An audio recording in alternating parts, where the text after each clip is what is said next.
Assalamualaikum, nama aku Raditya Arman Muhammad. Hari ni aku nak main skate. Jom tengok video aku.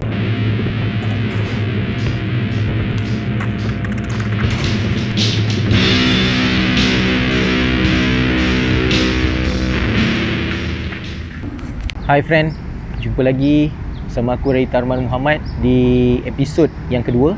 Hari ni aku nak praktis trik dasar dalam skateboard, iaitu ollie.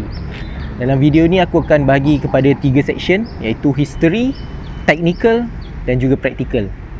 Pertama sekali aku nak cerita pasal history tentang trik yang bernama ollie ni. Ollie ni adalah salah satu trik yang paling dasar dalam skateboard.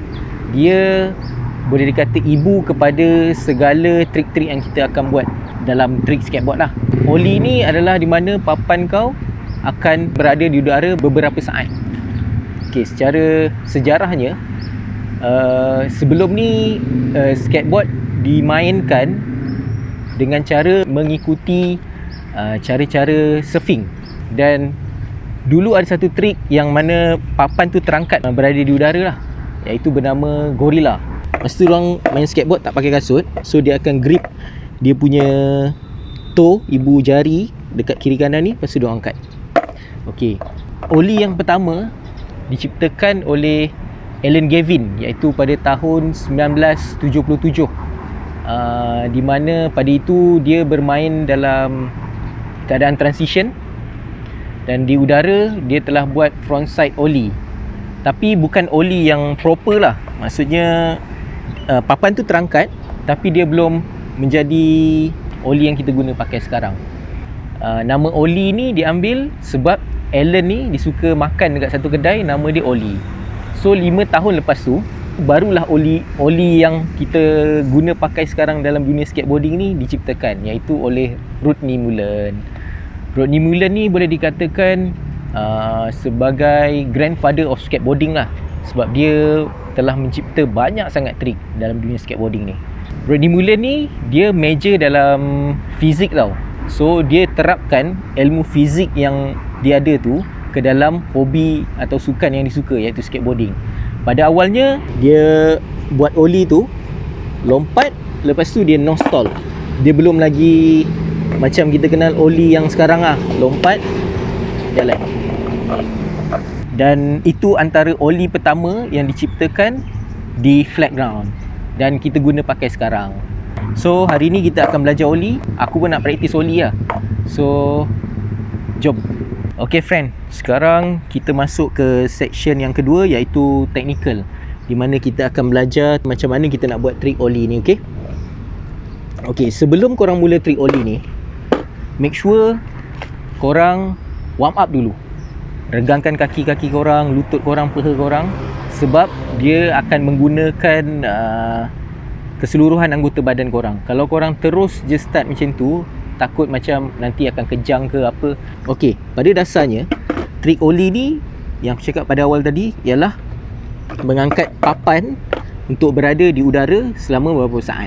Ollie ni dia terbahagi kepada 3 perbuatan, iaitu pop, jump dan slide. Okey, pop adalah di mana korang menekan bahagian belakang board tu untuk papan tu naik. Seterusnya, bila papan dalam keadaan pop, korang akan jump, dan pergerakan ni dilakukan secara serentak tau. Korang akan jump dan juga slide. Okey, pop, jump, slide. Okey, kalau korang rajin usaha, insyaAllah boleh dapat. So hari ni aku akan try lah buat trik ollie ni. Jom kita tengok aku praktis buat ollie.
Okay friend, korang dah tengok tadi aku practice ollie, iaitu aku start dengan setempat dulu, static. Aku practice setempat. Bila aku dah confident, aku cuba untuk pushing sikit, lepas tu ollie. Lepas tu bila aku dah confident dalam keadaan bergerak ollie tu, aku cuba untuk ollie naik atas fun box tak tinggi pun, aku rasa dalam 3-4 inci je tinggi dia tu. Tapi takut juga sebab kau dah lama tak main skate dan kau tahu bila jatuh tu macam mana, sakit macam mana. So takut juga nak ollie atas fun box tu. Tapi biasalah main skate ni, kau kena lawan rasa takut kau, lepas tu kau confident. InsyaAllah jadi. Aku pun try banyak kali tadi, last berjaya juga land. Tapi aku rasa macam tak sempurna lagi bila aku land atas fun box tu, badan aku tak straight dia macam tak center lagi. So aku macam bila land tu aku kena ubah position deck aku tu untuk straight. Sepatutnya bila land tu kau smooth je kan, straight kan. Tapi aku rasa aku punya pun tak smooth lagi. Tapi aku dah boleh lawan rasa takut aku tu lah untuk ollie atas fun box tu. Alhamdulillah tak ada jatuh apa-apa. Pada dasarnya untuk korang belajar ollie ni, yang aku dapat tadi aku rasa posisi kaki belakang dengan kaki depan tu kau kena cari posisi yang betul-betul kau selesa untuk kau turunkan badan dan jump. Kita recap balik 3 asas untuk ollie ni, iaitu pop, jump dengan slide. Ok, kita jumpa lagi di episod akan datang. Kepada kawan-kawan yang pandai main skate, yang pro main skate, korang boleh komen Aku rasa information aku bagi ni pun tak detail sangat. So mana-mana kawan-kawan yang dah pandai buat trick tu, dah power main skate, boleh komen. Kita belajar, ajar kita orang yang baru nak main skate ni balik macam mana, supaya kita orang dapat improve kita orang punya trick dan kita meramaikan scene skate dekat Malaysia ni. Okay, jumpa lagi minggu depan. Assalamualaikum.